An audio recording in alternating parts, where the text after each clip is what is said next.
Ciao a tutte, ciao a tutti, benvenuti a una nuova puntata di Tintoria, di nuovo live. L'ospite di questa puntata ancora non c'è, lo sapete chi è, l'avete letto dappertutto, ma non c'è, quindi intanto salutiamo Stefano Rapone. Ciao Stefano.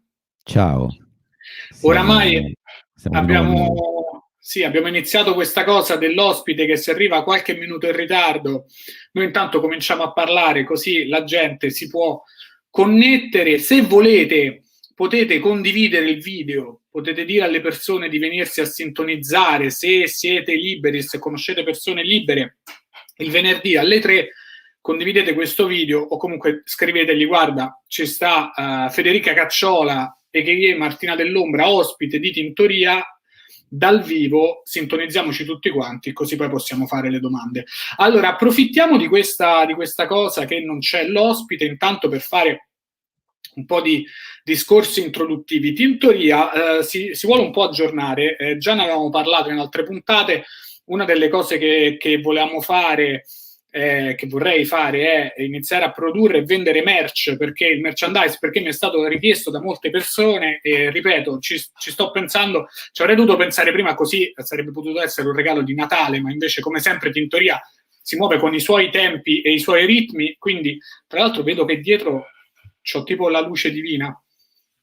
Si muove con i suoi tempi e i suoi ritmi, quindi troverete probabilmente il merchandising di Tintoria da gennaio e sarà un'edizione limitata, perché a me fa strano chiedere soldi per una cosa col brand Tintoria, mi fa molto piacere venderla e darvela, però informandomi un po' in giro alla fine costano tanto, cioè nel senso, appunto, una t-shirt meno di 20 euro non la posso far pagare tra una cosa e l'altra, e quindi ve lo dico, se cioè le t-shirt costerebbero così, poi pensavo di fare tipo le tazze, gli accendini, forse le mascherine e addirittura le felpe e le shopper, però poi di questo parleremo anche in un'altra puntata.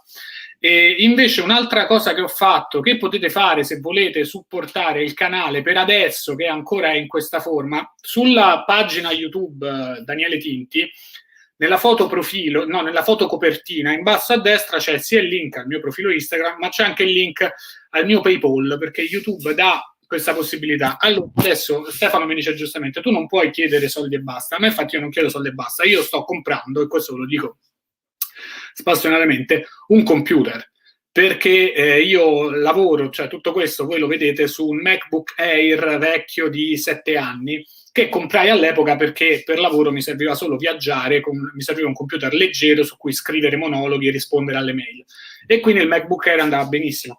Poi quando ho iniziato Tintoria e ho iniziato a montare video, adesso a fare dirette streaming, il MacBook Air si è rivelato, pace all'anima sua, non adeguato. Quindi sto comprando un computer che chiaramente mi sta costando un occhio della testa, quindi in realtà qualunque donazione è accettata per supportare Tintoria. Trovate il link PayPal sul canale YouTube, e poi comunque sia creeremo anche delle offerte speciali in futuro, cioè tipo Rapone si spoglia per 5.000 euro, Rapone si riveste per 6.000. Queste sono un po' le... Precisiamo che io di queste cose non vedo neanche un soldo. Sono Non ci tutti mancherebbe altro. Stefano il è... computer di Tinti, io niente. No, certo, esatto. Beh, considera che l'investimento iniziale di Tintoria, come fa giustamente notare Grumble, anche solo per quel cartellone io ho investito 14.000 euro, adesso vi dico la cifra. Però, insomma, ne valsa la pena, perché poi ci sono tutte le firme delle persone, tranne quelle degli ultimi 10 ospiti praticamente. Oramai tutti quanti gli ospiti non hanno la firma, e prima o poi faremo una mega puntata speciale quando si potrà tornare di persona, in cui metteremo tutte le firme insieme, faremo un grande contenuto per YouTube. Tanto dicono Rapone su OnlyFans, non escludiamo anche Rapone su OnlyFans. Forse Stefano, sì, ti ci vedi su sì. OnlyFans? I tempi sono quelli che sono, quindi ognuno deve comunque fare del suo meglio con quello che ha, e nel mio caso io ho solamente il mio corpo mozzafiato, quindi solamente con questo posso sperare di superare questo inverno. Comunque sia, con quel corpo troppe cose ti ci sei pagato, l'università, i viaggi in Giappone, insomma, voi non sapete molte cose del background di Stefano, ma vi dico solo che col corpo lui ci si è guadagnato da vivere, non solo come immaginate voi, ma anche perché faceva combattimenti, insomma, il periodo in Thailandia, quando era il campione imbattuto di Muay Thai. Solo che come su Asta la lista anche lì i video si sono persi e quindi Stefano non è riconosciuto da nessuno come campione di Muay Thai, ma ha spezzato più di qualche tibia thailandese. È vero, anche lì ho sconfitto da un altro calvo che era Sagat di Street Fighter. Sagat di Street Fighter, che salutiamo. Che salutiamo, perché comunque alla fine è una brava persona, cioè era tra i cattivi, però in realtà poi un po' si redime, quindi... Tu sai che io sono un po' ignorante su Street Fighter, quindi mi vuoi parlare al volo di chi fosse Sagat? Anche descrivermelo, che magari mi viene in mente così. Sagat è il Tiger King, diciamo così, però perché era diciamo, le sue mosse erano basate su cioè diceva la parola Tiger, quindi è il Tiger King tipo coso? Joe Exotic? No, era solo, cioè, diceva solo Tiger durante le sue mosse, però in realtà non aveva a che fare con Fa ridere, quanto fanno ridere i giapponesi che facevano lui che diceva tigre. Esatto, è calvo, ha una benda nell'occhio e ha una cicatrice sul petto che gli fece Ryu, no, il protagonista di Street Fighter, che salutiamo, nel primo Street Fighter, cioè nel primissimo Street Fighter 1, quello vecchissimo dell'87, finisce canonicamente con Sagat che sconfigge Ryu, poi però Ryu viene posseduto dal Satsui no Hado, che sarebbe tipo il lato oscuro, diciamo, della forza, una cosa del genere, e quindi fa questo Shoryuken potentissimo e lo sconfigge creando questa cicatrice che tormenterà Sagat per tutta la sua vita, perché lui è stato sconfitto in questo modo e quindi ogni volta cercherà una rivincita contro Ryu, e in Street Fighter 2 si associerà con Bison, che è il cattivone, insomma,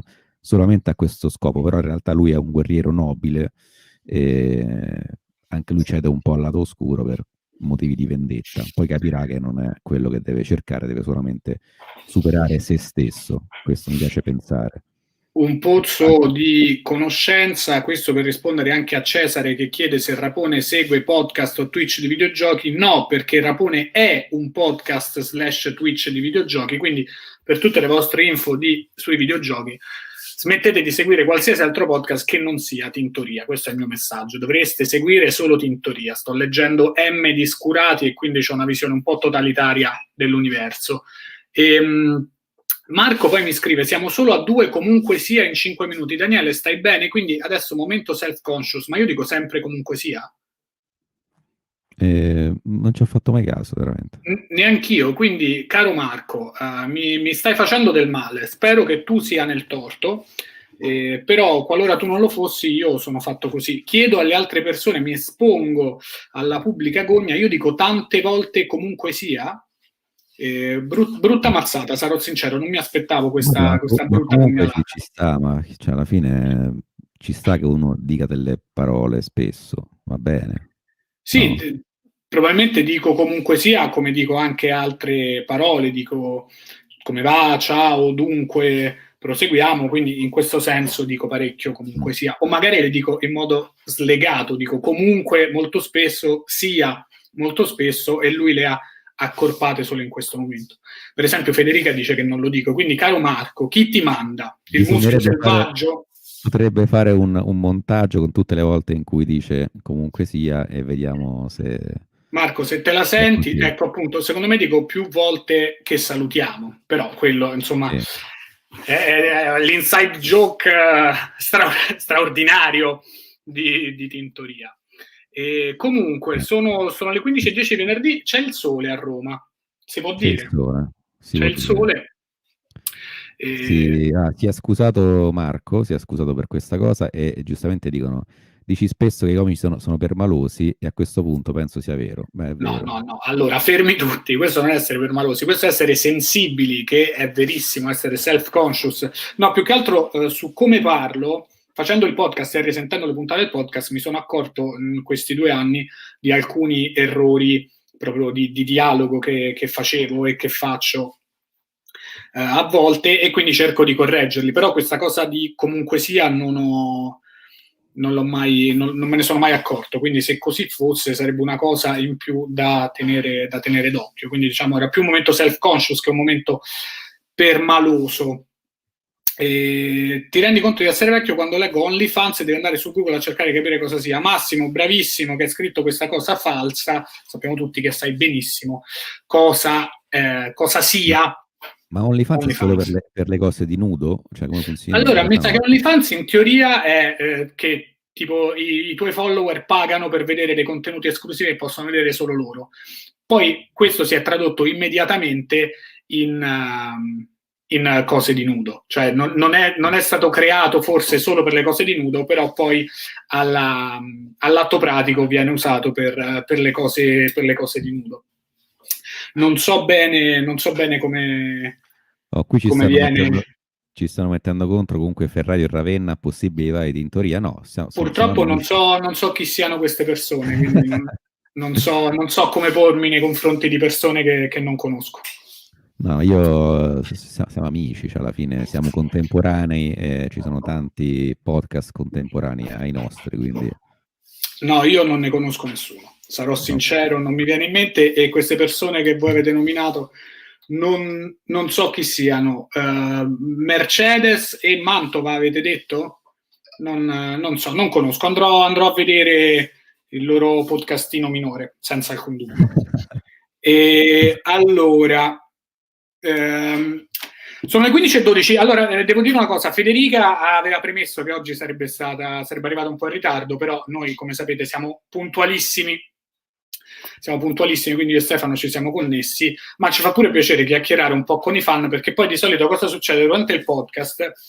Stefano tiene d'occhio la chat, io invece sovrapposto sopra la chat ho la lista delle domande e degli argomenti, quindi poi alcuni commenti io me li perdo, e mi piace pure avere questo momento iniziale per dialogare con i fan che si iniziano, poi i fan veramente con i follower, gli ascoltatori, come andrebbero definiti gli ascoltatori, le ascoltatrici, non i fan, che Sì, purtroppo sì. questo è Il pubblico. è una Si può dire il dialettica pubblico. da Facebook 2010, che quando tu si diventava fan, prima ancora di mettere like, si diventa fan di. Comunque sì, è bello questo momento di scambio iniziale, che potremmo forse fare sempre, che magari, ecco, 15 minuti prima delle 15 ci connettiamo io e te e iniziamo a parlare con le persone come anteprima, e poi alle 15 viene l'ospite, oppure potremmo addirittura fare una cosa proprio esclusiva, non OnlyFans, ma tipo Patreon con il pre-show o l'after show, insomma. Cerchiamo di capire. In tutto questo io spero che il prima possibile si possa tornare a vedersi di persona, così gli ospiti comunque sia verranno qui e smetteremo di fare questi streaming. Vorrei provare a fare una diretta anche con, cioè tipo, la mia cucina acchittata tipo studio, però per questo serve appunto il computer, per cui vi rinnovo l'invito ad andare sul PayPal. Attenzione, perché è arrivata Federica, adesso la mettiamo È arrivata online, quindi 3, Federica. 2, 1 e poi comincia il podcast, quello vero, con la guest d'onore. Attenzione. Ciao Federica, benvenuta a Ciao. Tintoria Live. Ciao ragazzi, scusate il ritardo. No, non ti preoccupare, avevamo detto che avevi avvertito che ci sarebbe stato qualche minuto di ritardo, quindi sicuramente sei stata perdonata. Senti, ma dove stai? Perché allora questo ritardo è dovuto. Tu mi dici, aspetta, possiamo raccontare questa cosa personale? Ci sono dei tuoi amici che si sposano. Sì. Adesso hanno pensato, mi sembra una buona idea, non si può uscire dai comuni, però. In realtà non lo posso dire, cioè questa cosa non si potrebbe dire. Allora non la diciamo. Non la diciamo che è un periodo in cui ci sono delle persone varie che effettivamente fanno matrimoni. Ok, e noi le salutiamo e non possiamo che augurargli grandissima felicità. Esatto. Allora, noi resettiamo e diciamo ciao a tutti e benvenuti a una nuova puntata di Tintoria. L'ospite di questa puntata è Federica Cacciola. What? Finalmente ti ho invitata, non finalmente. Ero l'unica che non avevi invitato ancora, hai invitato chiunque. Allora, il motivo per cui ancora... alle mie spalle è stato invitato a me. Il motivo per cui ancora non ti avevo invitata è che dovevo finire di leggere questo qui, che è fake, che in realtà non è tuo, è di Martina Dell'Ombra, quindi tu non c'entri niente. Però no, volevo prima leggere questo libro. Prima di invitarti così... Del computer, scusami un attimo, faccio questa cosa. Vai, fai questa cosa. Sparisco mentre... Ok. Sì, che poi comunque a me mi ha invitato dopo 40 puntate, quindi comunque è proprio Tinti che è così, cioè Tinti che c'ha la gente in casa e poi aspetta. Lo fa un po' desiderare. Esatto. Allora, io di solito inizio ogni puntata dicendo come ho conosciuto l'ospite e noi ci siamo conosciuti di persona, probabilmente non ti ricordi, però a una sorta di conferenza all'Università Pubblica di Milano che avevi fatto non so quanti anni fa, che era tipo Donne sul web. Con Michela Giraud, forse? Con Michela Giraud. E io ero andato là... Occasione? Ci siamo solo presentati perché io ero andato là a vedere Michela, visto che stava a Milano, c'era Falcone, non mi ricordo chi altro ci fosse. E poi tu stavi là, avevi parlato, ho detto ammazza, vedi, questa è Martina Dell'Ombra, non sapevo chi fosse Federica Cacciola, ho detto vedi, ci sta quella là. E poi ci siamo venuti a presentare, ci hanno guarda, complimenti, ha detto le cose molto intelligenti, se non che poi ci siamo effettivamente conosciuti su Tutti a Casa. Esatto. Il nuovo programma. Conferenza perché durante quella conferenza io ho conosciuto Michela, cioè l'ho conosciuta dal vivo. Ah, ok. Sì, perché quella prima di TV Le ragazze stati generali, dove c'era Michela? Sì, la prima stagione della TV delle ragazze sì, c'era. E sì, è stata prima, la conferenza è stata prima. Che era una conferenza appunto sulle donne su internet e c'erano dei personaggi strani perché oltre a te Michela c'era tipo un assistente di volo che ti ricordi? Fa Twitter, sì, fa delle cose Ambra Garavaglia mi pare, sì, molto simpatica. Bravissima che ti ricordi il nome, ma perché è mia amica, quindi se stavi per dire delle cose brutte. No, però mi faceva ridere che era molto eterogenea, perché poi sai appunto il macro argomento donne sul web, uno pensa ok, le donne sul web, però c'era Michele e poi c'era questa assistente di volo che tipo riportava le cose più strane che venivano dette dai clienti delle compagnie aeree. Esatto. E tu invece ti trovavi lì in quanto per l'appunto creatrice anzi no creatrice, in quanto doppelganger di Martina Dell'Ombra, che insomma personaggio virale, e di questo noi un po' vogliamo parlare a Stefano di questo, che tu a un certo punto sei diventata virale, cioè ti sei ritrovata la viralità per le mani.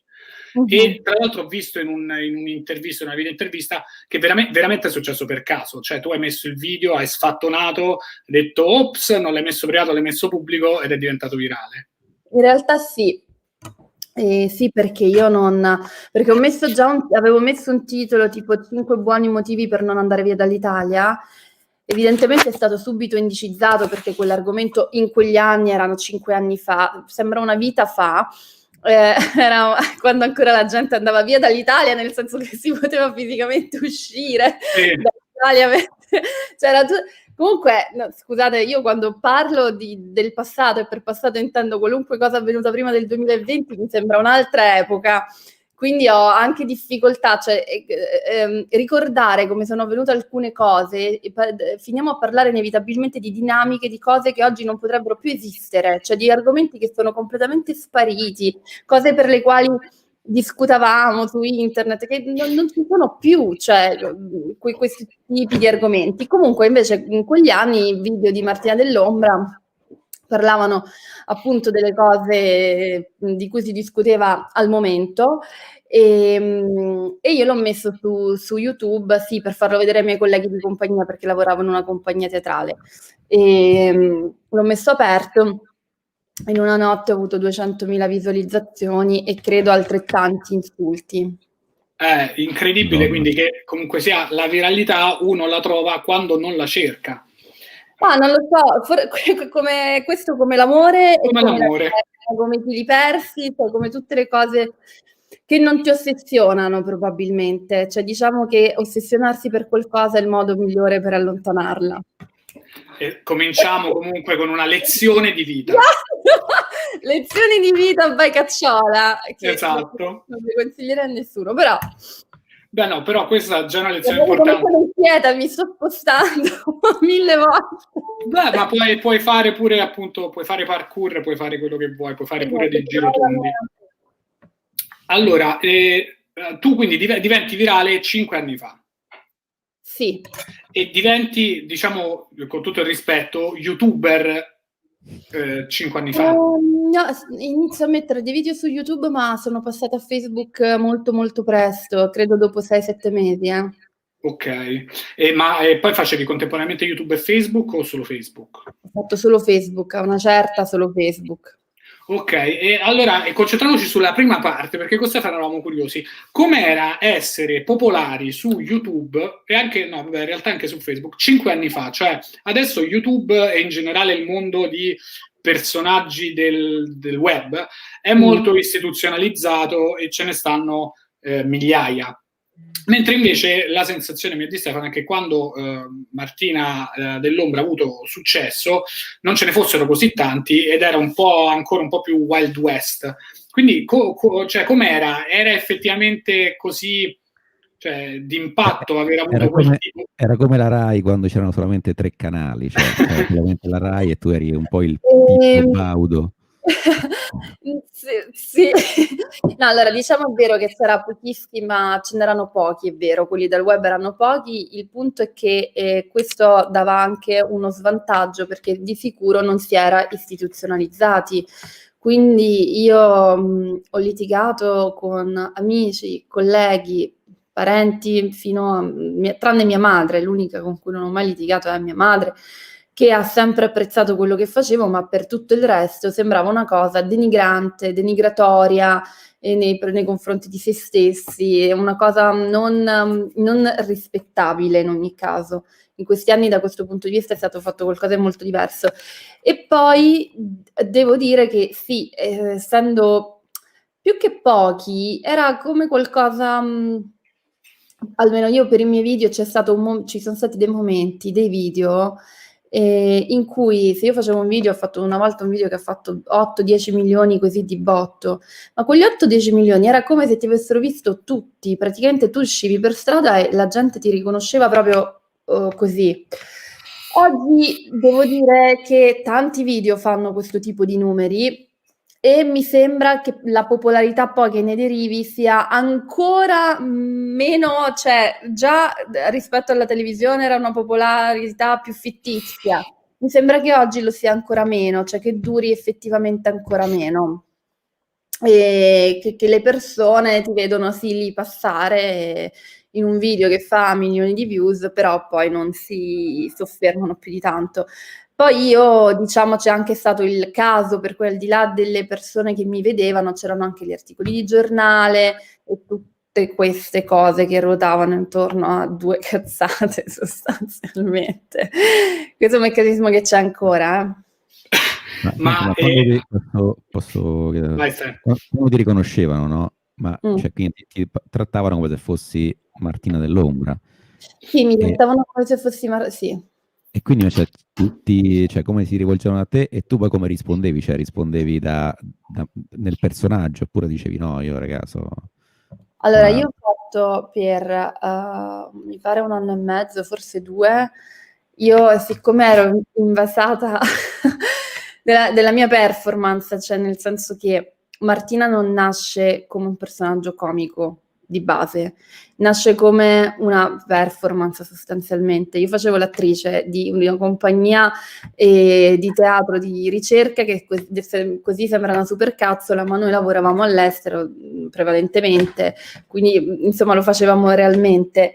e non era teatro classico, era proprio teatro fatto in performance. Molte volte ci esibivamo nei musei, molte volte ci esibivamo nelle strade, quindi in quel momento, quando io ho fatto questo personaggio che sicuramente voleva essere di satira e grottesco, ma non ambivo, non mi avvicinavo neanche alla comicità.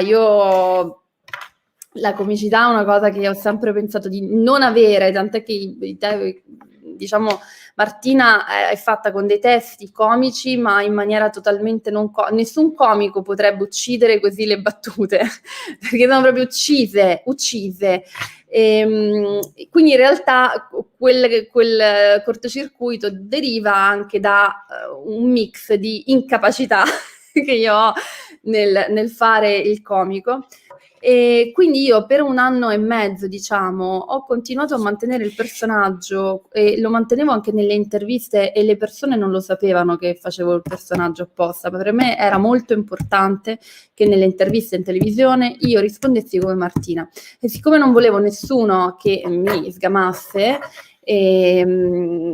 poi c'erano ovviamente giornali che lo capivano e, capendo il meccanismo, evitavano di fare un articolo sul nulla, perché come appunto è una performance in cui evidentemente l'artista sta cercando di fare qualcosa nascondendo in qualche modo la propria identità, perché è proprio sull'identità che si fonda quel tipo di performance. Allora io anche con le persone rispondevo come Martina. Ovviamente parliamo del primo anno in cui quelli che comunque mi riconoscevano come Martina non è che mi trattassero bene, nel senso, solitamente ti facevano il selfie per poi postarlo, fortissima, ci possiamo fare una foto, poi lo postavano e dicevano ho incontrato sta troia, li ho sputato in bocca, che non era vero, erano tutti gentilissimi dal vivo, ovviamente. I veri e propri fan, cioè quelli che avevano capito e stimavano quello che facevo, sono arrivati dopo un paio d'anni, ed in quel caso non ho mai risposto come Martina, però nel caso dei fan erano persone che comunque avevano già capito. Mm-hmm. Ok, quindi cioè, effettivamente succede questa cosa di persone che facevano ciao Martina e tu per strada dicevi incredibile, incredibile, Madonna Santa, veramente che momento. Ma pensa che tensione poi, perché magari tu cioè, abbassi un po' la guardia, poi però devi sempre stare attento che magari qualcuno ti riconosce e ti... E infatti cioè... quello mi dava fastidio, sì, ma mi dava fastidio perché io ovviamente uscivo di casa non come Martina, ecco. Quindi No, tipo, anche perché sennò impazzisci se tutto il tempo devi... Esatto. Se tutto il tempo devi interpretare... Capitava spessissimo quindi che ti fermassero, A momenti, cioè ci sono la viralità funziona così, è quei 2 o 3 mesi in cui c'è il tuo video che sta spaccando e ti sembra ti riconoscano tutti, poi dopo 3 mesi, se non hai fatto altre cose, passa questa cosa, va a scemare, dura poco, però nel momento in cui dura è molto presente.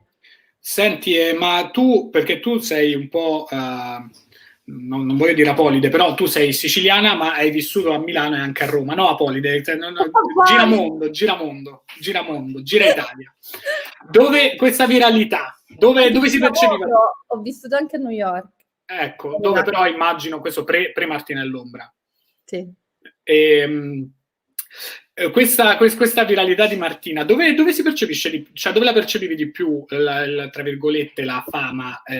In Sicilia, a Milano o a Roma? In quegli anni dove eri, a Milano o a Roma, o Milano è un altro momento della tua vita? No, io a Milano vivo da quando ho 18 anni, ho comprato qui quando mi sono trasferita per l'università. In quegli anni però avevo una casa di appoggio a Roma perché lavoravo nella compagnia teatrale. Martina era fortissima a Roma e a Milano. Questi 2 poli, a seconda anche dei video, perché tipo quando ho fatto il video difendendo Moncler, dicendo delle cose tremende sulle anatre, non ricordo neanche, comunque veramente un video devastante, e in quel caso a Milano mi riconoscevano tantissimo, quindi credo dipendesse anche tanto dall'argomento. Ovviamente però Roma tuttora rimane il bacino principale di Martina. Sì, anche diciamo da dove parte la storia di Martina nel libro, che ho finito stamattina, nel senso l'ho preso una settimana fa, l'ho finito stamattina, e mi sono accorto che quindi questo libro è tipo, se fosse una cosa di supereroi, è Martina e l'Ombra Origins. Sì! Molto, molto bello, vedi, sono arrivato alla fine e ho detto, che figa, si può dire che alla fine alla fine del libro Martina dice, allora è il momento di fare un video dove dico che entro in politica, che è Esatto.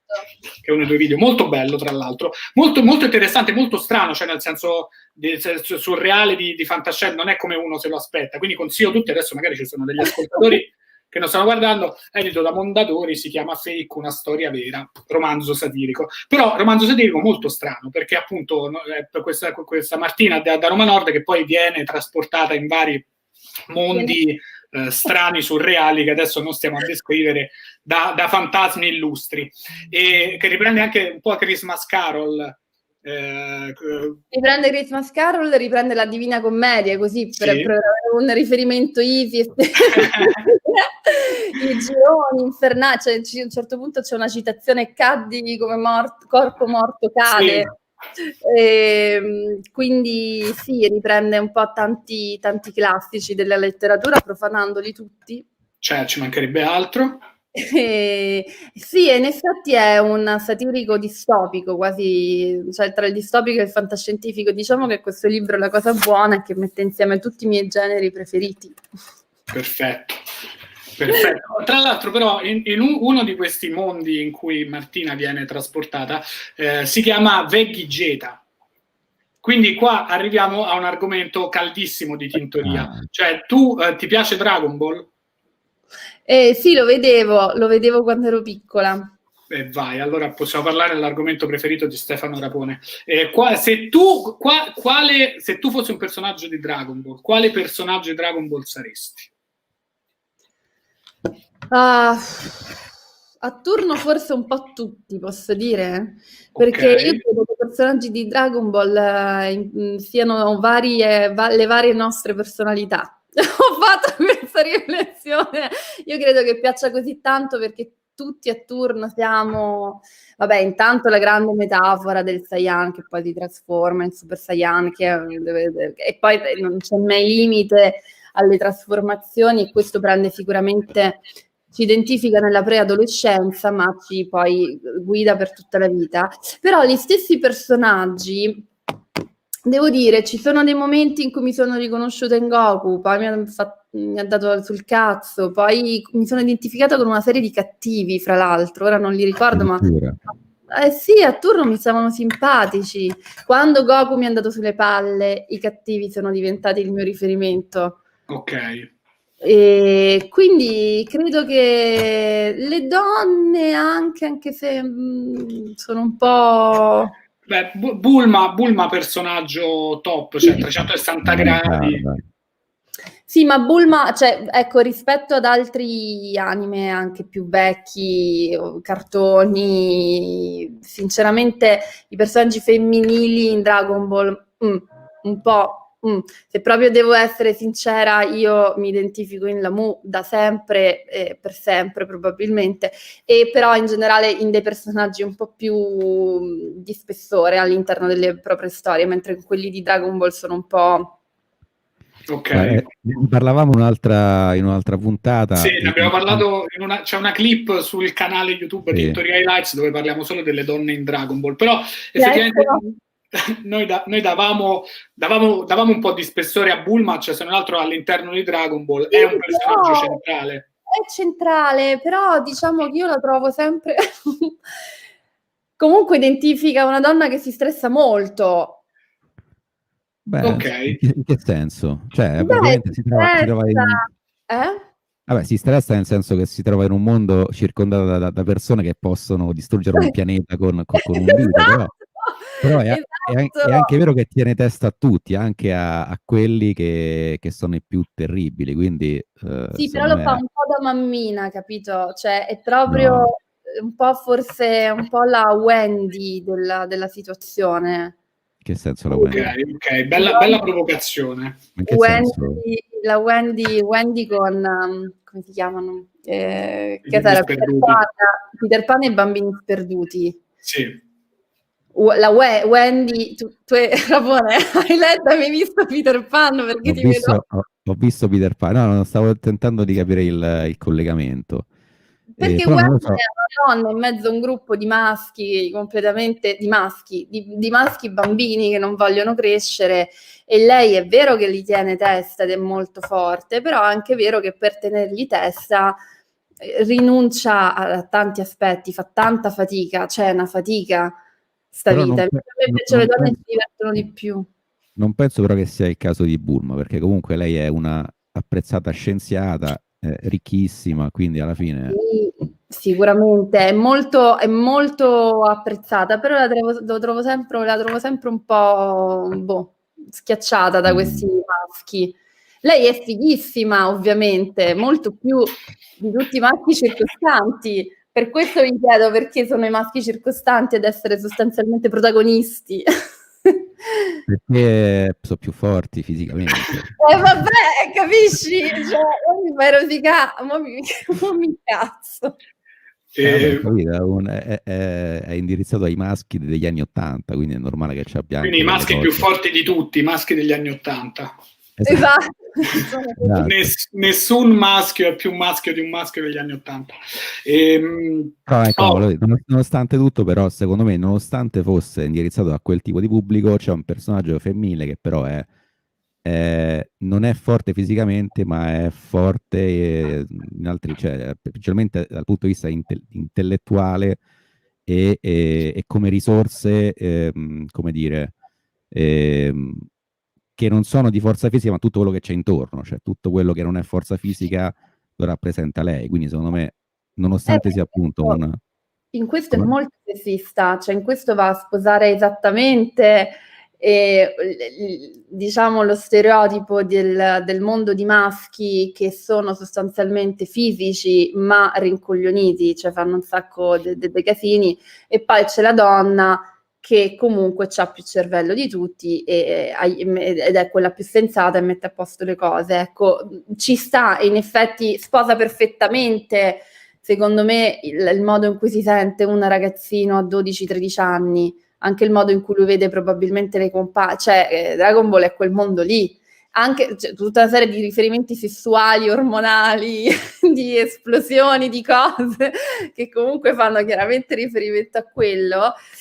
E c'è sempre una figura un po' confortante, un po' mamma, un po' genio di donna che insomma salva un po' le cose. A me sarebbe piaciuto. Poi è chiaro che è lungo, quindi ci sono tante puntate diverse e tante cose che cambiano, poi i personaggi cambiano tantissimo nel tempo. Però a me piace quando vengono un po' più scompigliate le carte. Mi piacciono più le donne matte piuttosto, non assennate, sensate, che risolvono. Quelle mi piacciono, quelle completamente scombinate e proprio anche forti fisicamente e anche a volte distruttive quasi più degli uomini. Insomma, Ci sono anche quelle. Ci sono quelle, ci sono. C'è 18 che lì passa, sono le nuove Saiyan, eppure che sono super distruttive, quindi c'è tutto. E allora discostiamoci un attimo da Dragon Ball, scusate, vi ho portato perché Dragon Ball litighiamo, guarda, sono felicissimo è in teoria il podcast dove si litiga su Dragon Ball, però vorrei tornare un attimo a Martina Dell'Ombra, personaggio ormai, nel senso, si sa che sei tu, lo sanno tutti quanti, personaggio però ancora attuale, no? Nel senso che non è invecchiato di un giorno.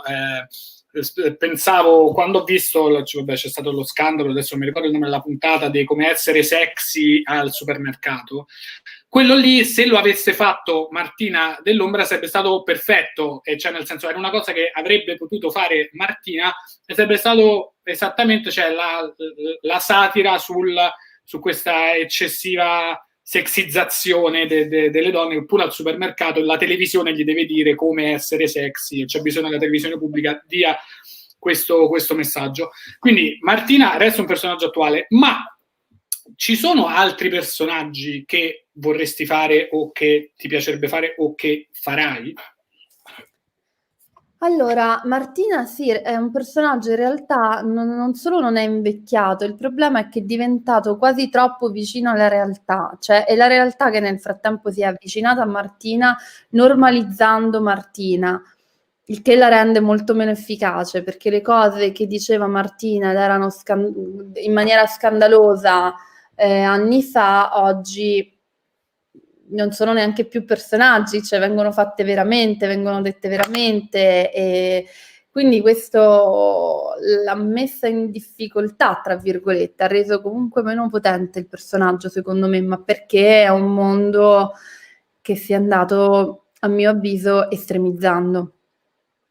E quindi da un lato ormai gli influencer e le influencer ormai sono Martina, senza che neanche Martina, cioè diventa sempre più difficile vedere l'esasperazione di Martina, Sì, perché la media sta iniziando ad essere proprio quella.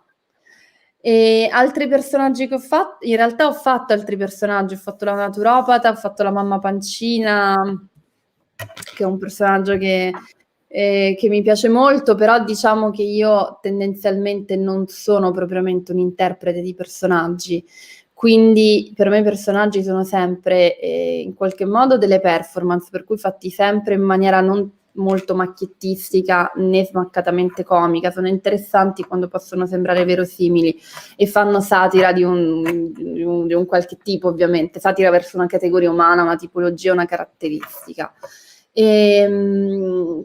Diciamo che nella mia prospettiva lavorativa i personaggi sono una cosa che vanno e vengono, insomma, vanno e andranno, cioè li interpreterò a seconda di quello che in quel momento mi diverte raccontare della società, però non mi sono mai vista come interprete di personaggi, ecco. ok. E senti, tu adesso stai facendo un programma su TV8. 9. TV8? 9. Cazzo! Cut! Vabbè. Questa la rifacciamo. Come Martina o come Federica?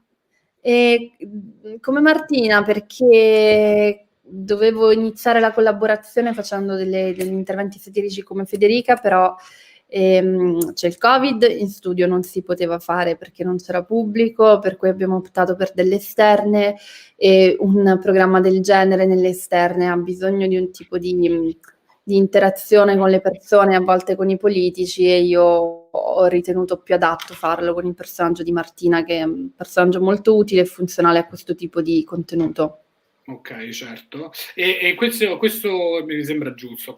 Ho capito quello che vuoi dire, ma Martina è un personaggio. Allora, chi altro ci sta in questo programma?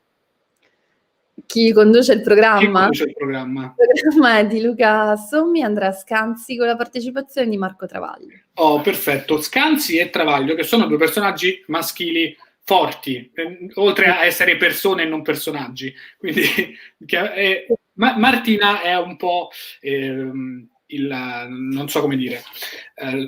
Mi viene in mente che Scanzi e Travaglio probabilmente non sono persone che prenderebbero alla leggera il personaggio Martina. Come viene preso il personaggio Martina da due persone, diciamo da Scanzi, se Scanzi è quello più presente? Ma guarda, io sono lì proprio perché devo dire loro lo apprezzano molto, in realtà soprattutto Travaglio, devo dire, apprezza molto Martina, Travaglio non apprezza, non è facilissimo alla risata, ecco. Devo dire che il personaggio di Martina l'ha sempre capito, probabilmente io le prime cose che ho fatto, le prime collaborazioni, la prima collaborazione la feci lì facendo un monologo su Berlusconi, insomma, quindi Sì. diciamo che Martina si pone all'interno di un filone di satira che eredita tanto da quel mondo lì, perché come avrei letto nel libro, Martina un po' è la figlia del berlusconismo. Sì. Berlusconi viene ecco, ovviamente attenzionato, però il punto è che Martina non ha colpe, è uno specchio della società, è una risultante, semmai ha la colpa di essere assolutamente vuota, cioè un vaso riempito con tutto quello che le hanno messo dentro. Ed inevitabilmente, cosa che ci siamo dimenticati con una velocità incredibile, no? Il ventennio berlusconiano ha creato proprio delle tipologie umane e un modo di essere, di pensare che oggi è tuttora molto presente, anche se è completamente trasformato, perché lui è passato, tante cose sono passate, sono cambiate, ma siamo ovviamente figli del nostro tempo, nel bene e nel male, ovviamente sempre. Quindi credo che, insomma, Travaglio abbia iniziato ad apprezzare questa cosa, ed in generale comunque sono lì io proprio per alleggerire uno spazio, anche per, diciamo, alleggerire l'autoreferenzialità di uno spazio di uomini particolarmente strong. Sì. Presenti, giusto. Diciamo presenti. Senti, allora, Martina ha scritto un libro. Sì.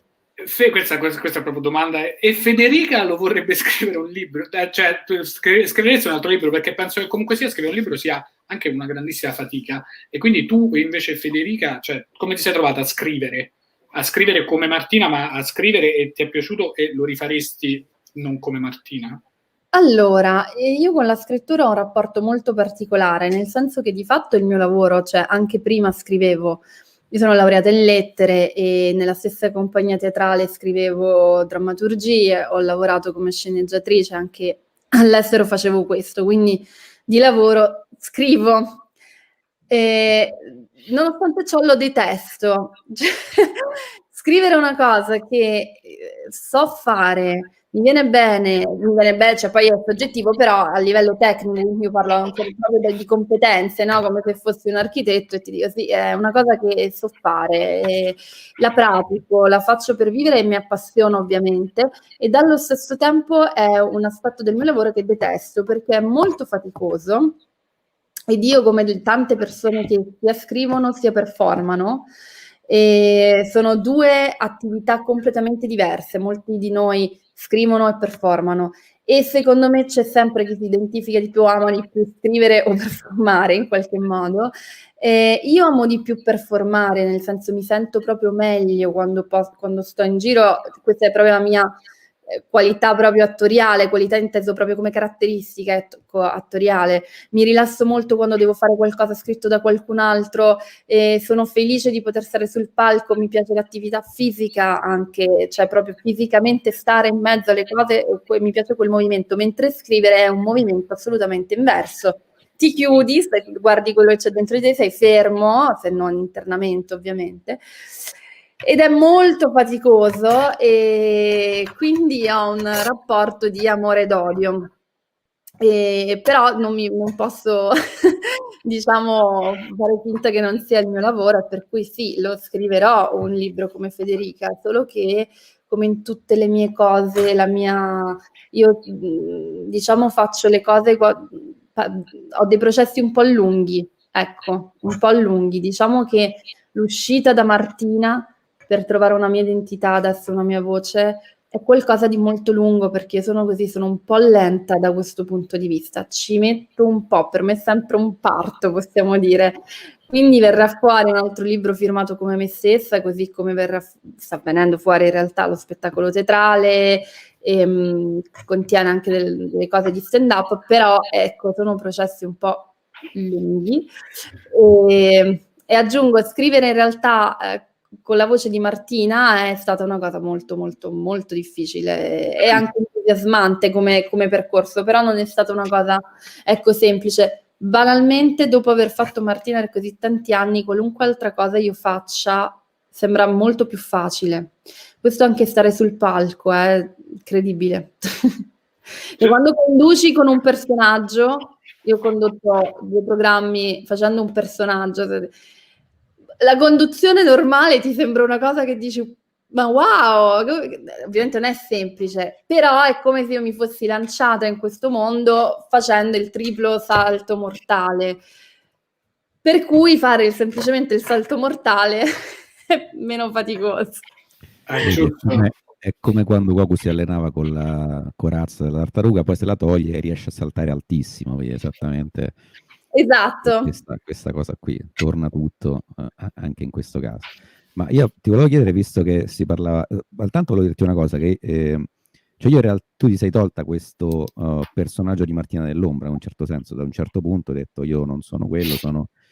E io non so se perché siamo messi tutti a casa o non lo so, però io ho la percezione che in realtà cioè sei riuscita bene a togliertelo, nel senso io adesso non ti vedo più come Martina Dell'Ombra, ti vedo come Federica, quindi mi sembra proprio, cioè, sono riuscito proprio a distinguere le due cose, mentre fino a poco tempo fa non c'era, quindi penso questa operazione abbia funzionato bene, insomma. Cioè, No, sicuramente diciamo che quello di vedermi come Martina rimane più un problema degli altri, e nel senso che poi questo settore, questo mondo, soprattutto in Italia dove siamo abituati che se una cosa funziona fai quella per sempre, sempre solo quella, e tutti vogliono quella perché hanno già visto che funziona.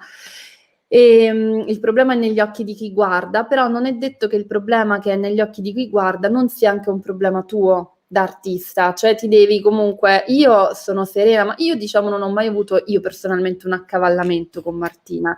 A chi mi chiedeva non hai paura di rimanere bloccata dal personaggio, è come se tu mi chiedessi se ho paura di rimanere incastrata in questo vestito. No, cioè cazzo, a un certo punto me lo tolgo, magari mi fisso per un certo periodo e me lo metto sempre, però è un vestito, quindi Martina non è una personalità, è un personaggio, cavolo. Quindi non avevo paura, però mi sono poi resa conto che indipendentemente da questo, il settore, qua parliamo proprio di ambito lavorativo, poi il mercato, semplicemente quando dai al mercato qualcosa che funziona, di cui il mercato, diciamo che trova una collocazione all'interno del mercato e dimostra di funzionare, poi è complicato perché si tende a ripetere le cose all'infinito. Poi in Italia questa cosa può durare anche 20 anni e quindi lì diventa più complicato farlo comprendere agli altri, ma perché non dipende più solo da te, ma anche dalla fiducia di produttori, direttori, eccetera, eccetera. Poi volevo sentire com'era cioè tu dicevi la prima volta che hai fatto il video hai avuto 200.000 visualizzazioni, ma anche altrettanti insulti. E Sì. mi pare che hai avuto una serie di hater, però quelli veri, perché noi prima parlavamo di essere permalosi tra comici, però sì, a noi ci arriva qualche commento, qualche insulto così, ma alla fine sono nell'ordine delle decine, penso, al massimo. Te invece mi sa l'hai vissuto proprio in maniera più pesante. Uno tsunami d'odio tu ti sei presa. Che parole si possono dire qua o non dire? No, qua siamo su YouTube, anzi siamo su Tintoria, quindi più ne dici meglio è. Ok, sì, io detengo il record di Pompinara sul web. Complimenti. Io la Boldrini, che fra l'altro non è neanche un insulto, fra l'altro, perché comunque i pompini li fanno tutti, e bene o male. E quindi devo dire sì, ne ho avuto centinaia di migliaia. Dovrei contare milioni. E come la vivevi? Perché appunto noi ci prende a male subito, ma forse perché sono pochi, mi sa. Se fossero tanti ci faremmo il carro, non lo so. Allora io sono un po' strana, nel senso che dipende sempre che cosa fa, cioè cosa stai facendo. Io veramente ho difficoltà a far comprendere bene quello che ho fatto, cosa stavo facendo nella mia testa quando facevo Martina. Era una missione, non è un monologo comico, è proprio una missione. Dici missione di che? E lo so, però è come quelli che si spogliano per strada, cioè hai un messaggio dentro di te radicato talmente forte che tutto il resto non ti interessa. Fra l'altro io ho una formazione teatrale estremamente rigida, per cui è molto difficile che qualcosa che stia andando a colpire il personaggio o che riguardi la percezione di quella cosa lì mi vada a toccare profondamente. Ciò non significa che nella massa poi, e soprattutto nel lungo periodo, a me è fatto è stato più difficile nel lungo periodo, ma non tanto per gli haters in sé, di cui non mi frega niente, ma perché comunque lì c'è stato dietro un lavoro personale di come dire, quando tu vai in televisione, fai una cosa del genere, la vedono milioni di persone e nel momento in cui hai attenzione e visibilità da tutti, al posto di andare in televisione e dire ah sì, ho fatto questa cosa, sono un genio o cose del genere, no? E fai il personaggio e continui a farti dare della cretina a tutti, comunque quella è una scelta proprio artistica, che è artistica ma è anche personale, cioè tu sei comunque abituata al tuo ego è da un'altra parte, non hai bisogno di essere riconosciuta. Questa cosa non è perché io sono un supereroe, ma perché semplicemente ho una formazione che su questo è stata tassativa, quasi più che attoriale, proprio performativa, dove il performer non è lui, cioè tu sei un tramite attraverso il quale si manifestano delle cose. Di chi sei tu non ce ne frega un cazzo. E ovviamente devi avere un nucleo, un centro molto forte, e che dipende anche probabilmente e quella è una scelta, cioè è un centro forte ma sviluppato in 15 anni di formazione. Diventa difficile, e questa cosa viene minata profondamente nel momento in cui i giudizi non vengono dagli haters, quindi dal pubblico, dalle persone a cui tu stai facendo riferimento, a cui è anche destinata quella performance, ma viene dal mondo personale e privato. Quello è devastante, perché la massa di giudizi arriva anche a quelle persone accanto a te si fanno condizionare, e quando queste cose ti arrivano dalle persone accanto, familiari, parenti, colleghi, quello è più difficile. Per me è sempre più pesante quella cosa lì, la vivi male.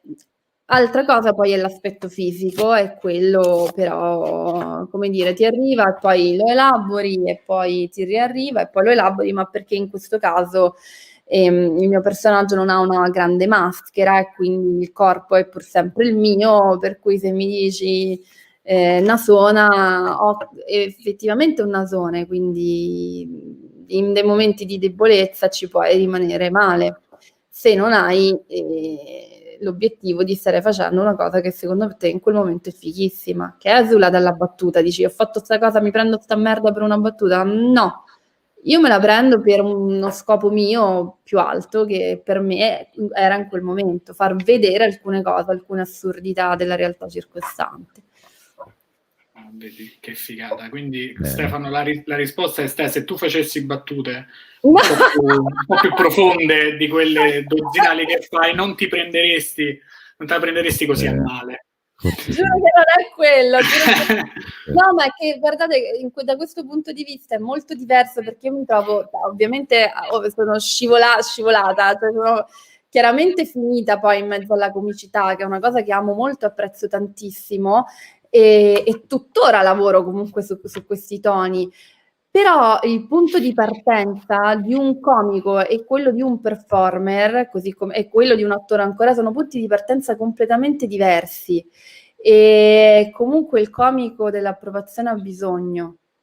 Sì, quantomeno, cioè, soprattutto all'inizio, ma in realtà si basa su quello. La comicità senza approvazione è complicata. Io ad oggi che mi trovo quando mi trovo a parlare sul palco come me stessa, cioè, ad esempio, questo aspetto è proprio un aspetto su cui ho dovuto lavorare, proprio perché invece con Martina io ero molto abituata a fare le cose a freddo, e quindi a un pubblico che reagisce non comprendendo, a un pubblico che non sa se può ridere a una battuta o meno, e quello era proprio l'effetto voluto. Ovviamente nel momento in cui io invece vado su un palco a raccontare le cose mie, e invece, indipendentemente dal fatto se voglio far ridere o meno, ho bisogno che con il pubblico ci sia un rapporto completamente diverso, e su quello ci ho dovuto lavorare, e quello parte proprio dalla necessità, più che di approvazione, di comprensione. Se il pubblico non ti comprende, il comico non funziona. Mentre invece per me era completamente l'opposto, cioè io devo proprio essere una cosa che mette in discussione, che proprio non fa capire, non capisci, è quella cosa lì. Quindi è un po' diverso il punto di partenza, non è un fatto di profondità di battute, è che un comico sarebbe un comico cane se non cercasse una comprensione con il pubblico. Sì, è vero che la risata viene dalla comprensione, e poi però nel nostro lavoro nello specifico proprio la risata serve, cioè se non stanno ridendo stai facendo male il tuo lavoro, Esatto. semplicemente. Esatto. Senti, allora siamo arrivati a un momento, un punto fisso, la rubrica fissa di Tintoria, che non so se sai che è il podcast della legalizzazione, quindi io facevo sempre la domanda all'ospite cosa ne pensi della legalizzazione delle droghe leggere, ma questa domanda non mi dava soddisfazione, quindi ho iniziato a fare la seguente domanda, che è: che rapporto hai, se ce l'hai, con la marijuana, e essendo tu una persona creativa, che rapporto c'è, se c'è, tra l'uso della marijuana e la creatività? Allora, io ne fumo una ogni sera tendenzialmente, Dipende da periodi, però dipende, sì, tendenzialmente nei periodi normali ne fumo una al giorno, una ogni sera. Era questa è la famosa melatonina che dice di usare. No, prendo anche la melatonina. Ecco, questo sì, però fa riferimento al motivo per cui io la fumo, cioè nel senso che per me ha un effetto molto calmante. Sono una persona molto ansiosa, ho sofferto per anni di crisi di panico, in realtà me la prescrisse proprio un terapeuta all'inizio, per evitare di darmi cose pesanti, psicofarmaci, eccetera, eccetera. E mi aiuta molto. Devo dire che però zero con la creatività, cioè ecco, quando invece devo lavorare non fumo, e questo anche perché ho una formazione militare da quel punto di vista. Questo anche io quando faccio programmi televisivi smetto di fumare, non bevo, mangio sano, mi alleno e ho questa, non i programmi televisivi, non solo programmi televisivi, ma anche in tournée. O meglio, bevo solo quando, cioè se c'è magari, che ne so, se è una cosa che si fa una volta a settimana, io bevo e magari fumo la sera dopo quella volta, quell'evento, e poi per tutta la settimana nella preparazione mantengo un regime molto, perché comunque è molto rilassante, ma non so quanto sia utile essere rilassati così. E soprattutto è un po' annebbiante, cioè a me serve proprio per cercare di dormire. Ok, quindi neanche per scrivere, neanche quando hai scritto il libro dici adesso fumo e scrivo. No, io devo, quando scrivo e quando performo devo essere concentrata, ma in realtà questa cosa che mi distingue moltissimo anche dai comedian, dagli stand-up comedian, per me bere prima di salire sul palco è un'eresia. Cioè, Anche per me, però, non riesco, è una cosa che non riesco a concepire.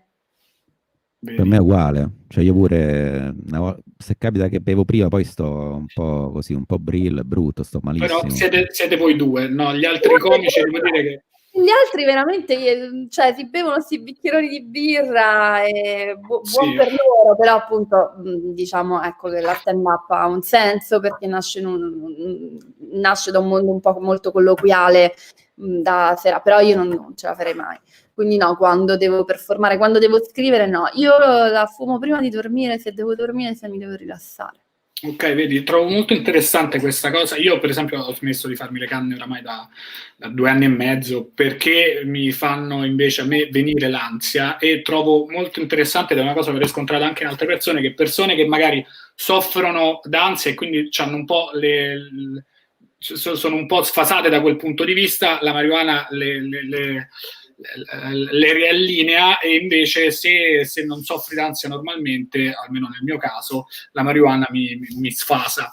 E tra l'altro io una cosa incredibile è che, per cui ti ammiro moltissimo, è che farsi le canne, questo per rimarcare che la cosa che mi piace fare a Tintoria, le differenze e quanto la droga sia poi un'esperienza personale, essendo una cosa psicoattiva, e poi sei tu che fai la droga, non è la droga che fa te.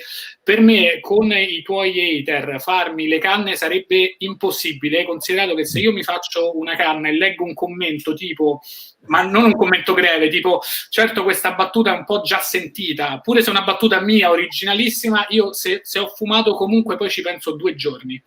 E quindi il fatto che tu invece possa fumare lo trovo per me una cosa incredibile. Complimenti, vivissimi.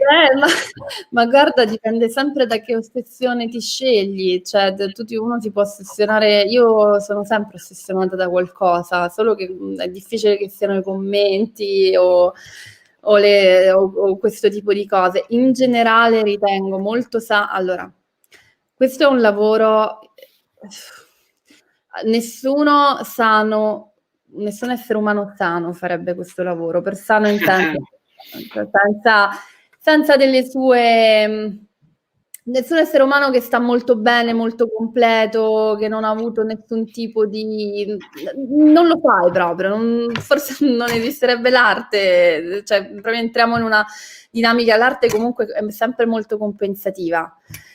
Per cui ovviamente dobbiamo tutti avere a che fare da un lato con delle personalità, questo parlo veramente di tutti quelli che conosco, da un lato delle personalità incredibili, cioè c'è qualcosa di molto bello nel fare questo lavoro perché significa che hai delle cose da dire, hai una personalità, hai anche una certa forza interna di riuscire a rielaborare qualunque tipo di trauma, problema tu abbia avuto in vita tua, o qualunque sia la tua dimensione, scegli di elaborarla rendendola utile al mondo in qualche modo, nel piccolo, anche se sono 3 persone.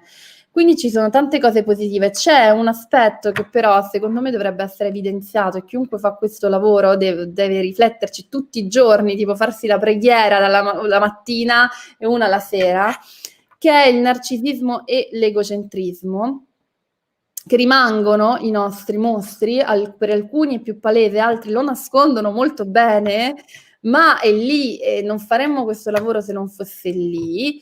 E occhio, perché prendersela con gli haters, i commenti eccetera proprio pizzicano quel punto, e io credo che una maggiore più si cresce a livello professionale, più questo egocentrismo, questo narcisismo è vero che viene nutrito a livello professionale, però è anche vero che bisogna sempre stemperarlo, sempre ricordarsi che anche tu quello che fai, le battute che fai non sei tu, quello che sta sul palco non sei tu, cioè tu sei, quello è una parte di te, è una rappresentazione, è una cosa che fai, cioè staccarsi secondo me è fondamentale, cioè quindi lavorare sulla tutela del proprio essere umano interiore. Questa cosa all'estero è molto praticata, cioè chiunque faccia questo lavoro all'estero segue sempre dei percorsi piuttosto strong, personali, che siano spirituali, eccetera.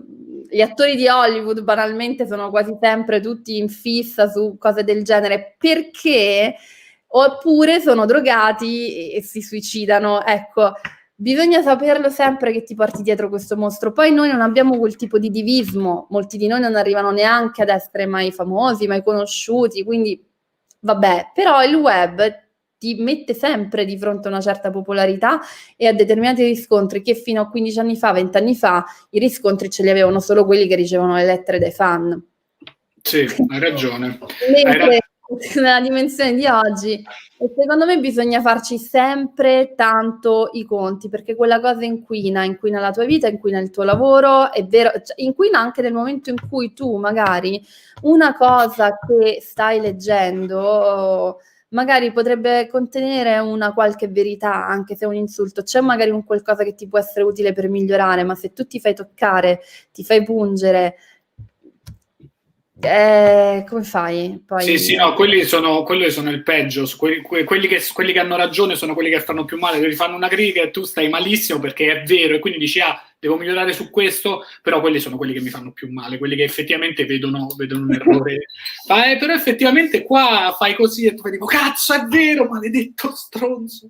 Però hai ragionissima, è un discorso molto vero che soprattutto in Italia, soprattutto i comici italiani, che come abbiamo detto già 3 volte in questa puntata, comici molto permalosi, dovremmo tutti guardarci allo specchio e dire guarda che devi stare molto, molto calmo, devi stare molto Carmelo.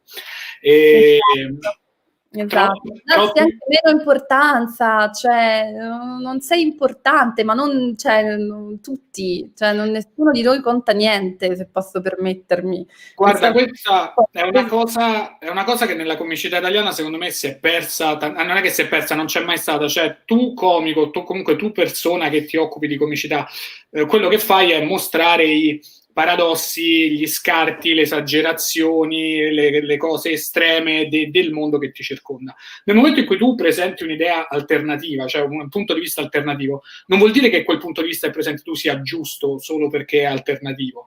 Non è che ti presenti là con la verità dicendo questa cosa fa ridere, è diversa dallo status quo e quindi è vero. Perché se fai così e ci credi troppo, poi diventi all'estremo Beppe Grillo, che c'aveva ragione come comico straordinario, poi nel momento in cui tu prendi quello che dici per oro colato, poi a quel punto non sei più un comico, tu poi nel momento in cui dici una cosa poi devi prendere per il culo pure quella, altrimenti poi puoi fare il politico, come è stato appunto, comunque sei un grande comico che era Beppe Grillo prima di prendere quella strada là. Ok, siamo arrivati al momento delle domande dal pubblico. Attenzione, domande dal pubblico. Invitiamo il pubblico live, se hanno delle domande, di farle adesso, così le facciamo e incrociamo i flussi, diciamo così, per le 2 domande. Esatto, sperando di non distruggere l'universo come in Ghostbusters. Esatto. Allora, Posso fare una domanda io, iniziare io con una domanda dal pubblico. Vai, Stefano, che prima ancora di essere co-conduttore è un fan. Sono anche un fan. È una domanda personale. Perché non mi segui su Instagram? perché segui tutti. Segui tutti. Ma allora ti posso dire, chi è che seguo? Aspetta, scusami, Allora, no, non seguo tutti comunque, giuro. Tutti i miei amici, segui tranne me. E allora ti seguo subito, ti sto per seguire. Ma c'era un motivo? È per questa cosa di Dragon Ball che ho detto prima che mi hai tolto. No, tra l'altro tu sei il preferito di mia madre, quindi comunque ricopri un ruolo fondamentale. A Rapone piace alle mamme. Che salutiamo. Sì, prende il telefono, comunque ti seguo. Non le prende il telefono, mamma mia, la scusa più vecchia del mondo. Ti seguirò. No, ma io non seguo mai nessuno su Instagram. So che ora dici no, ma segui tutti i miei amici, perché probabilmente me l'hanno chiesto. Anche io seguo, ti seguo, cioè ti ho seguito. E io mi metterò a seguirti, ti giuro faccio una promessa, seguirò Stefano Rapone. Benissimo. Faremo come Striscia la Notizia, faremo la prossima puntata, faremo vedere se è vero. Lei ci aveva detto in questo giorno fa signorina Cacciola. Esatto. Perché comunque Striscia. Ecco, ci dice, sei il preferito di mia mamma, un po' come prendere un palo. No, io sono contento di piacere ai genitori degli amici, anche per dire Frasca e Spreafico mi dissero che piacevo ai loro padri. Quindi sono contento di piacere ai genitori. Ai genitori, esatto. Senti, allora faccio una domanda. Quando e perché, vedi, io questo neanche lo sapevo, quando e perché hai deciso di diventare vegana? Sempre che sia vero. È vero? Allora sì, io non mangio carne dall'età di 8 anni. No, perché mi ha sempre fatto impressione e mi ha sempre fatto molto impressione, quindi quando ho potuto decidere che cosa mangiare con grande ostacolo dei miei, io ho smesso sostanzialmente di mangiare carne. Poi me l'hanno continuata a dare a forza fino ai 14-15 anni, ma era una storia che non c'era tra me e la carne, insomma, perché mi ha sempre fatto senso. Capire perché mi facesse senso è un passaggio che è arrivato molto dopo, e arrivando a quel passaggio, io cercando di capire questo mio disgusto per la carne, sono entrata a contatto con dei mondi vegani. A 15 anni sono diventata allergica anche ai latticini e quindi a un certo punto mi sono ritrovata sostanzialmente vegana. E con il pesce è stata molto più lunga invece la questione, perché invece il pesce non lo mangio.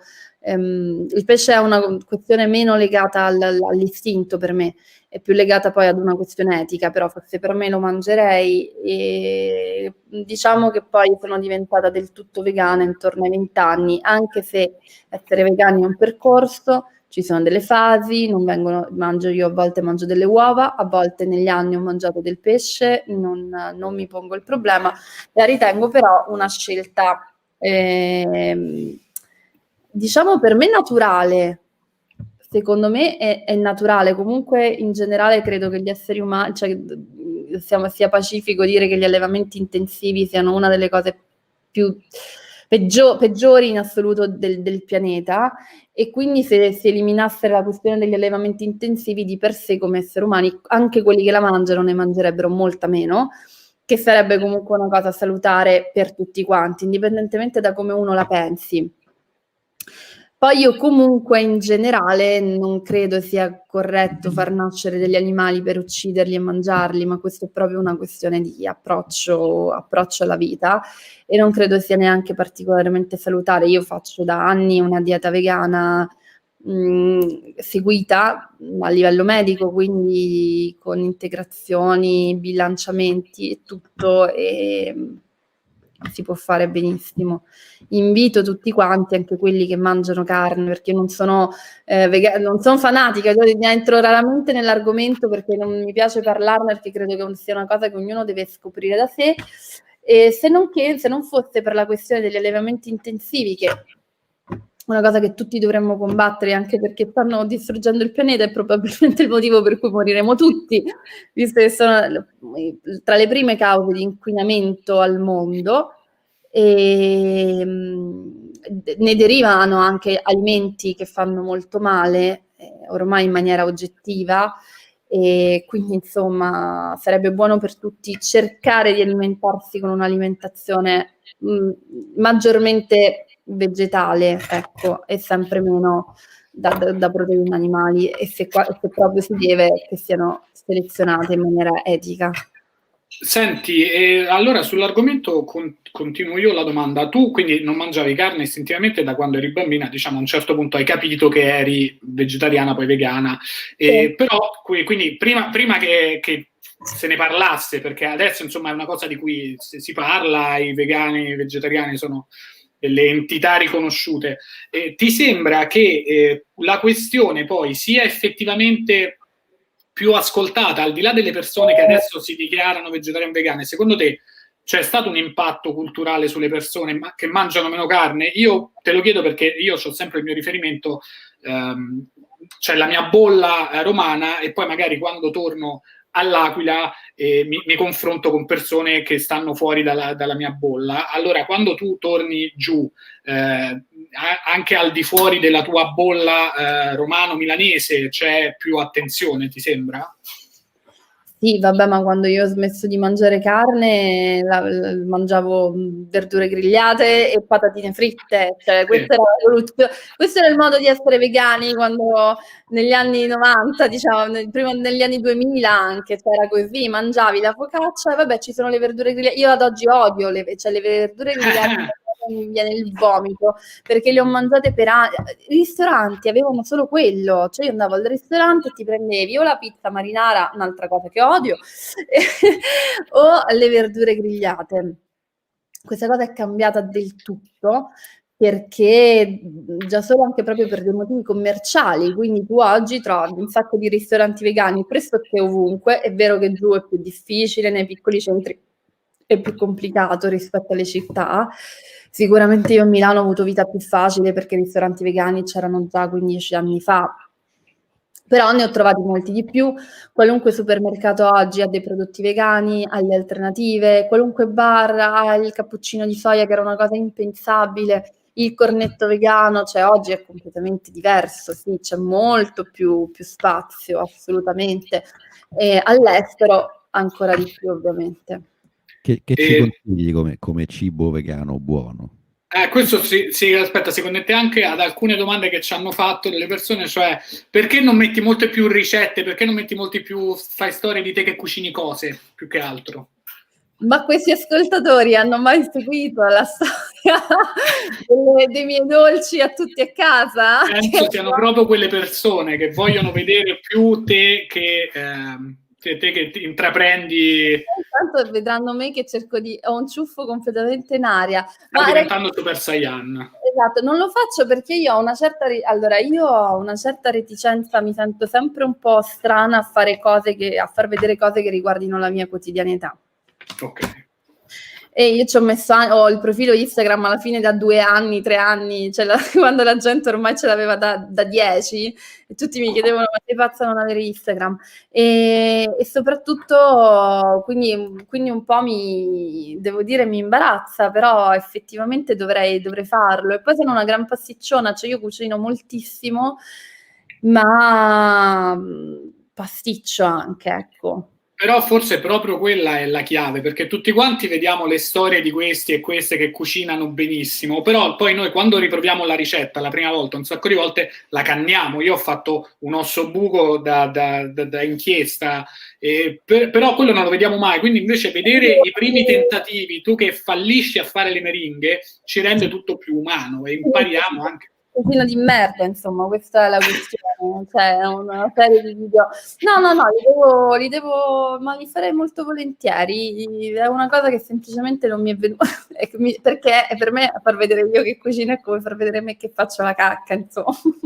Beh, sì, non esattamente la stessa cosa, anche se estremamente collegata. Non è una scena bellissima, capito? Cioè, a parte il fatto che quella cosa non la faccio in quanto femmina, ma diciamo che non è comunque una cosa bellissima, però in effetti dovrei provare, soprattutto perché io faccio i dolci nella loro versione vegana, o se non vegana comunque e in delle versioni un po' particolari, quindi sempre senza latticini, burro, eccetera, quindi potrebbe essere carino e interessante. Mi autodenuncio sulle uova perché io nei dolci le uova le uso, le metto molto spesso. Penso quasi inevitabile fare un dolce No, i dolci vegani sono fatti senza uova. Nel mio caso, quando faccio un dolce per me, le uova ce le metto. Quindi un cibo buono vegano qual è? Che consiglieresti per... Ma allora, dimmi, a te cosa piace? In che senso? Nel senso che più che un cibo buono vegano, diciamo che secondo me qualunque tipo di cibo, di piatto può essere fatto in versione vegana ed è molto buono. Innanzitutto piatti tipicamente vegani, proprio tipici, molto buoni, li trovi soprattutto nella cucina orientale. La cucina indiana è piena di piatti vegani con tutti i loro, il riso con le varie spezie, le lenticchie, i ceci, i pani che fanno loro. Insomma, la cucina orientale la nostra non nasce come cucina vegana, mentre la cucina orientale nasce in tanti luoghi, c'è proprio si è sviluppata, quindi ci sono tante ricette, il riso al latte di cocco, tutte queste cose qui. Esatto, quindi nella cucina orientale si trova moltissimo. A me personalmente la cucina italiana piace, io faccio una lasagna vegana buonissima, ad esempio. Quindi... Che ci metti i funghi? No, a volte faccio proprio il ragù vegano, il ragù vegetale fatto con il seitan e ovviamente le carote, i piselli e lo faccio proprio stare come il ragù normale e faccio la lasagna. E poi un'altra cosa, un'altra ricetta, questa veramente vegana per definizione, nel senso che cambia solo il fatto del formaggio, ma ci puoi mettere quello vegetale, e le melanzane ripiene. E che ripiene di cosa? Le melanzane ripiene sono queste melanzanine piccole siciliane che vengono scavate dentro, si fa il ripieno tritando l'interno della melanzana con mollica, magari dei capperi, delle olive, formaggio ovviamente vegetale, e lo si mette dentro, poi si fa con la salsa anche, quindi tutto viene messo, queste vengono fatte nella salsa, vengono prima soffritte, poi messe nella salsa, messe in forno. È una roba paradisiaca ed è un piatto praticamente che nasce, intanto già nasce vegetariano, se lo vuoi vegano semplicemente sostituisci il tipo di formaggio ed è fatta. Top, mi sembra buonissima questa cosa, buonissima. I miei lo fanno con le zucchine ripiene di se stesse le chiamano, mia madre le fa ogni tanto. Che è anche un po' esistenzialista. Sì, è vero, non è male. Ti lascia un po' a pensare. Esatto. Cioè io diciamo, idealmente sono d'accordo con Federica, cioè nel senso anche a me da quando ero piccolo mi dispiaceva che gli animali venissero uccisi o comunque allevati solamente per poi essere mangiati da me, però la carne mi piace, quindi ho questa dicotomia, però cioè, tecnicamente io penso che magari in futuro saremo tutti vegani. E se ripenseremo ai carnivori del passato diremo, ah guarda questi erano bravi comici, bravi attori, però purtroppo erano mangiavano carnivori. la carne, ci hanno condannati. Beh, su questo anch'io credo che si andrà in quella dimensione, io non ci trovo niente di strano. Poi io sono anche un po' estrema, nel senso che io comunque sono antispecista e l'antispecismo è proprio una questione filosofica, nel senso che e ci sarà un momento comunque secondo me più avanti in cui tendenzialmente la società tenderà ad essere antispecista, perché comunque il fatto che la vita di un animale valga più della vita di una persona è una scelta, una decisione, non c'è scritto da nessuna parte che sia così. Ovviamente questo mette in mezzo anche la ricerca, la sperimentazione, sì, però chi è che mi dice che io valgo più di un gatto? Su che base? No, certo, cioè te lo devi, è una scelta che facciamo noi e diciamo no, effettivamente io valgo più di un gatto. La società umana, se io dovessi sposare una filosofia, se la società umana facesse un referendum, decidiamo oggi, noi contiamo più degli altri, no, secondo me no. La mia risposta sarebbe no, quindi magari ci mettiamo a rischio di morire noi pur di non uccidere gli altri, sì. Vedi, io invece per esempio voterei sì. Ma infatti, ma l'antispecismo è, ripeto, ma le società umane, l'umanità si struttura a seconda della filosofia dominante del momento, e la filosofia dominante cambia. Ovviamente questo non significa che, cioè, io credo che noi abbiamo un vantaggio evolutivo rispetto a, cioè, se oggi siamo al vertice, tra virgolette, della catena alimentare, tanto che nessuno ci mangia sostanzialmente, tranne i vermi quando siamo già morti, insomma è tutto sfalsato, è perché abbiamo un vantaggio evolutivo che, non essendo fisico, è intellettivo. Credo che questo vantaggio evolutivo ci porti anche a poter superare la necessità di dominare con la forza gli altri esseri viventi, dominarli, stuprarli, farli male, torturarli, tutto quello che facciamo. Non ne abbiamo in realtà più bisogno. Io non discuto se fossimo abbandonati a noi stessi, se fossimo ancora all'epoca degli uomini primitivi, ma anche più avanti, non avessimo ancora trovato un modo per alimentarci senza fare quella cosa lì, ok, ma ci mancherebbe altro, non è che ci dobbiamo estinguere, ovviamente, però mi chiedo com'è che andiamo su Marte e non riusciamo a non ammazzare gli animali, le mucche come se fossero cose, porca miseria, cioè che non sono cose, ci siamo arrivati almeno 2000 anni fa. Cioè, nel senso, questo mi sembra un po', ma questo su tanti altri aspetti, cioè, perché poi ci focalizziamo su questo aspetto, ma questo contrasto l'essere umano ce l'ha da qualunque punto di vista, perché se per questo vale lo stesso principio su siamo andati su Marte e ancora discriminiamo gli omosessuali, siamo andati su Marte e ancora le donne stanno come stanno, cioè, ma che stiamo a parlare, scusate, lo sbrocco.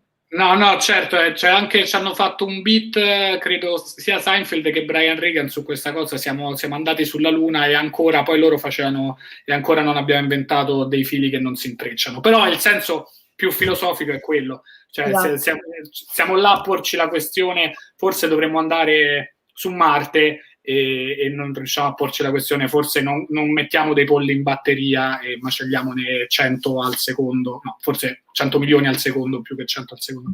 No, è chiaro, dici, possiamo fare qualcosa. Poi io sono come Stefano, sono molto debole e mi ripropongo di mangiare sempre meno carne, fallisco, cioè io ogni giorno perdo la battaglia contro me stesso sulla carne, sono molto debole da questo punto di vista. Ma tipo, come la vedete nel fare semplicemente non cioè non ucidere l'animale, ma creare geneticamente solamente, che ne so, una coscia di pollo? Ma tipo Beyond Meat, quella roba? Cioè? O proprio la carne, cioè è presente Beyond Meat che fanno gli hamburger finti, cioè nel senso creano la carne creata in provetta, adesso fanno, costa tanto, però mi sa che fanno questi hamburger. Tu c'hai i geni di un pollo e fai solo, che so, il petto e fai la fettina di pollo, il petto di pollo, però non è che hai creato il pollino, non c'è sofferenza del pollo che ora lo fanno, costa un botto, poi se abbattono i costi io sarei felicissimo. Io per esempio, ecco, vedi, già che mi hai detto questa cosa, io già di nuovo ho perso la mia guerra personale contro il mangiare la carne. In questo caso, in teoria è etico, no? Non lo so, allora guarda, sì, però lì, allora è etico dal punto di vista di etica, però lì entriamo nella bioetica, quindi è etico, cioè, allora ti dico, a quel punto potresti anche fare un braccio umano e te lo mangi. Sì, però si torna sempre al solito discorso che scegliamo noi. Cioè, sì, ma anche lì dipende quanto dobbiamo manipolare questo mondo prima di implodere su noi stessi, cazzo. Cioè, ti fai una coscia di cioè, non lo so, è tutto molto strano. Io sono un po' tradizionalista da questo punto di vista, cioè non dovremmo perdere, per quanto la ricerca sia fondamentale per farci vivere meglio, ma anche il vivere meglio, il vivere in eterno, è tutta una sovrastruttura di questo egocentrismo e narcisismo umano che veramente non ha confini, cioè siamo mortali, grazie a Dio siamo mortali, se a un certo punto scoprissimo la formula dell'immortalità lo rimpiangeremmo davvero amaramente, cioè lì davvero sarebbe il disastro, perché c'è un motivo, se la vita, la sostanza, l'universo funziona così, la creazione della vita funziona così, cioè non lo so, c'è proprio un limite a tutto questo narcisismo compreso il fatto di creare una struttura muscolare che ricrea un essere vivente per mangiartela senza alcun motivo legato alla sussistenza ma legato ad un piacere. Quell'altra cosa lì è la nostra dipendenza generale di noi esseri umani, soprattutto degli ultimi secoli, dal piacere a tutti i costi, dalla non rinuncia mai a niente.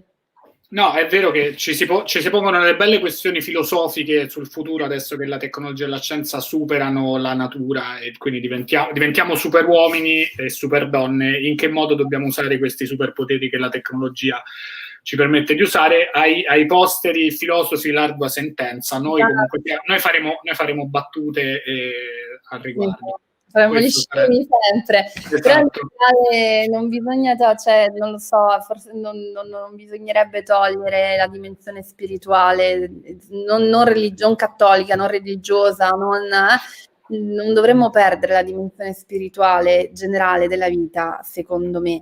Per spirituale intendo che comunque non si può oggettificare qualunque cosa e ne siamo fortemente a rischio tutti noi, perché oggi viviamo comunque, siamo già cresciuti in un mondo così che sta andando sempre più verso quella dimensione. Tra un po' non ci ricordiamo neanche più perché ci dobbiamo vedere dal vivo.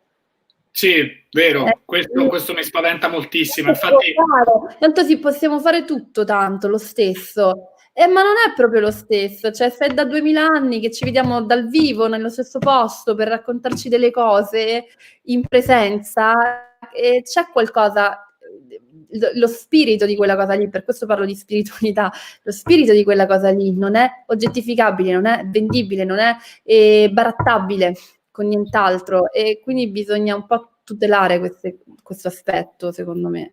Sono stra d'accordo con te che non dobbiamo perdere la spiritualità e ancora di più che non dobbiamo perdere il vedersi dal vivo. Questo vuol dire che adesso che siamo più o meno in chiusura di puntata, già ti invito a venire di persona a registrare Tintoria come ospite in carne ed ossa la prossima volta, anche perché che palle farlo online. Dovrai firmare quel poster lì dove ci sono tutte le firme, tranne le firme delle ultime 10 puntate che abbiamo fatto su sto cazzo di StreamYard, ma verrai invitata a farlo in presenza. Intanto io ti ringrazio tantissimo di essere venuta qua, invito gli ascoltatori e le ascoltatrici a comprare Fake di Martina Dell'Ombra. Ringraziamo anche Stefano Rapone che comunque sia. Grazie Stefano, non volevo litigare su Goku. No, infatti facciamo pace. Facciamo pace, ti seguirò su Instagram, se ti seguo su Instagram facciamo pace. Va bene, dai. E ringrazio anche tutti gli spettatori, spettatrici, ascoltatori e ascoltatrici. E Federica, guarda, adesso siamo arrivati a fine puntata, se hai un messaggio, una pubblicità, un saluto che vuoi fare, è il tuo momento, hai il microfono più ambito d'Italia a tua disposizione, la più grande cassa di risonanza del mondo. Ma dopo aver dato queste lezioni di vita, guarda, faccio questa cosa romantica, allora, vedevo la candela e mi sono girata, prendo questa candela e no, facciamoci un augurio ragazzi, facciamoci un augurio, con gli occhi esprimo un desiderio e faccio un augurio a tutti. Okay. Fantastico, allora un augurio per tutti quanti, ciao a tutti, ciao a tutte, ci vediamo alla prossima puntata.